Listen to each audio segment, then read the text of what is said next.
E agora vamos falar sobre abuso e a exploração sexual infantil no nosso quadro Seu Direito.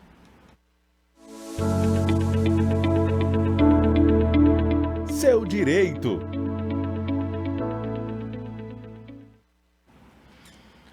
Olha, Ananias, ontem a gente foi lembrado como o Dia Nacional de Combate ao Abuso e à Exploração Infantil. E nós vamos entender um pouco mais sobre a importância dessa data com a advogada a doutora Camila Odorico, ela que é membro do Núcleo da Criança, a APAC. Bom dia, doutora Camila, a APAC. Bom Bom dia, seja dia. bem-vinda. Bom dia. Obrigada. Bom dia, Ali Lopes. Bom dia, Ananias. E bom dia a todos que estão nos assistindo. Bom, essa data do 18 de maio, ela foi criada com a Lei Federal 9.970 de 2000 e ela foi criada com o intuito de mobilizar a sociedade para defender os direitos das crianças e adolescentes em relação a abuso e exploração sexual. Doutora Camila, hoje a gente tem essa legislação que ela é uma legislação voltada exatamente para essa proteção da criança, mas na sua aplicação, no seu dia a dia, ela tem sido de fato efetiva? Sim, qualquer pessoa pode denunciar a violência sexual contra a criança e adolescente pelo Disque 100, pelo Conselho Tutelar, pelas delegacias especializadas.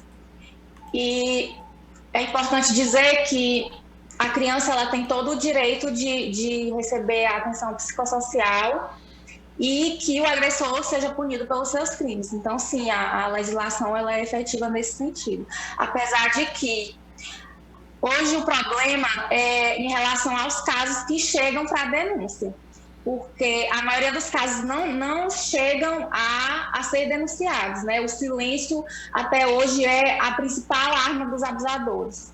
Então, apenas cerca de 9% das violências sexuais em relação a crianças e adolescentes não são denunciadas, né? Ou seja, outros 90% ficam sem denúncia. Então, por isso é importante essa mobilização, para que a sociedade entenda, para que aquele adulto que veja os sinais já possa proceder a uma denúncia. Doutora Camila, infelizmente, o que a gente vê aí nas estatísticas é que a maioria dos abusos e da violência é cometida por pessoas muito próximas às crianças. Essa é uma realidade, de fato, ainda? Sim, infelizmente, o abuso sexual intrafamiliar, que a gente chama, é o mais cometido atualmente, que é relacionado ao âmbito familiar, geralmente provocado pelo pai, pelo tio, irmão, ou pessoas que já convivam com a criança, às vezes um parente ou amigo muito próximo da família. Infelizmente, essa ainda é a maior responsável pela questão do abuso sexual contra a criança ou adolescente.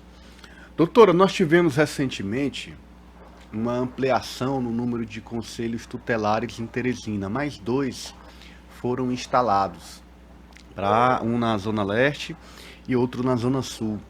Isso para dar esta assistência maior às crianças. Eu queria que a senhora destacasse a parceria entre a Justiça e os conselhos tutelares, o papel de cada um nesse processo de proteção das crianças. Bom, o Conselho Tutelar ele atua principalmente no início da denúncia, certo? Assim que o Conselho Tutelar ele tem o conhecimento que está havendo a violência sexual contra alguma criança ou adolescente, ele vai para verificar a situação dessa criança, oferecer apoio psicossocial e auxiliar na denúncia. A justiça, ela já vai na questão mais da punibilidade, certo? Ela vai investigar e proceder para que esse agressor seja punido. A gente vê também, doutora Camila, muitos casos de crianças que precisam de um acompanhamento psicológico ao longo da vida por conta, sendo reflexo desse abuso aí que aconteceu na infância. Como é que está essa rede de proteção, de auxílio a essas crianças que já sofreram abuso? Bom, aqui no Piauí a gente tem alguns centros que possibilitam esse apoio psicossocial. Inclusive, é um direito da criança, respaldado pelo Estatuto da Criança e do Adolescente, essa questão do acompanhamento psicológico. A gente tem aqui vários centros que podem fazer esse papel. A gente tem os CAPs também, caso a criança quando vai crescendo, quando vai virando adolescente, o adulto também possa continuar esse acompanhamento. Doutora, a senhora que acompanha o cenário piauiense, brasileiro de perto, tem visto durante esse processo de pandemia, assim como nós já verificamos em alguns dados, o aumento da exploração sexual de crianças e adolescentes no país? Sim, tem havido um aumento bastante significativo da questão da violência sexual contra a criança e adolescente, pela questão do isolamento social, né? A gente teve que ficar trancado em nossas casas, basicamente a pandemia inteira. Então, isso facilitou ainda mais, dificultou também para a denúncia, né? Que muitas vezes ninguém ficava nem sabendo que aquela criança estava sofrendo abuso. Então, dificultou bastante, inclusive a questão da violência familiar como um todo. Ela aumentou bastante na pandemia, justamente pela questão, principalmente desse isolamento. Só para a gente deixar claro, o que a legislação prevê de pena em casos de abuso de crianças e adolescentes? Bom, a gente tem o Código Penal, que prevê a punição até 20 anos para estupro de vulnerável, que é quando a criança é menor de 14 anos. A gente tem também a importunação sexual e também quando a vítima de abuso sexual é um adolescente que é maior de 14 e menor de 18, a pena base do estupro ela vai aumentar, que a pena é de 12 anos. Então, essa pena vai aumentar se caso a violência for cometida contra adolescente. Porque a questão do estupro de vulnerável, ela é punida com a pena maior, certo? Mas quando a criança é maior de 14 anos, já não caracteriza como estupro de vulnerável, mas a gente tem um aumento de pena, mesmo nesse caso de 14 a 18 anos. Se a criança tiver 14 a 18 anos, há um aumento de pena em relação ao estupro comum. A gente percebe que já houve um avanço, não é, doutora, na legislação, na rede de proteção, mas é preciso que ainda avance muito mais, porque as pessoas que cometem violência estão escondidas dentro dos lares das crianças, né? É preciso que haja uma rede ainda maior e mais forte para proteger esses meninos e meninas que têm, às vezes, na maioria das vezes, um sofrimento silencioso, né?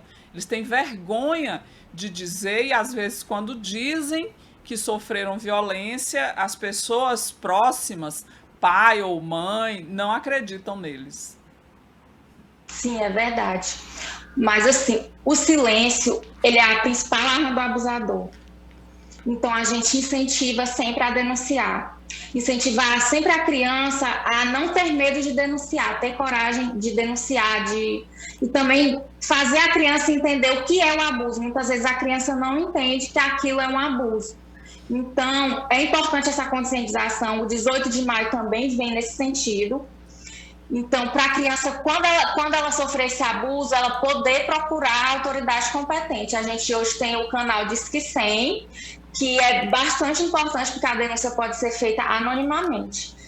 E a partir do momento que alguém faz essa denúncia, a criança já está protegida pela lei, certo? Então, é importante sempre denunciar nesses casos, sempre. Assim, ao primeiro sinal, sempre denuncie.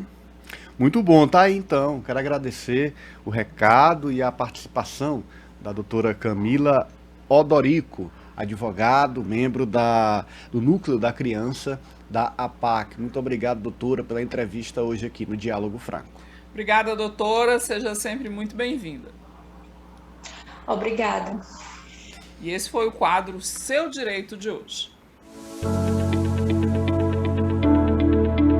Seu Direito.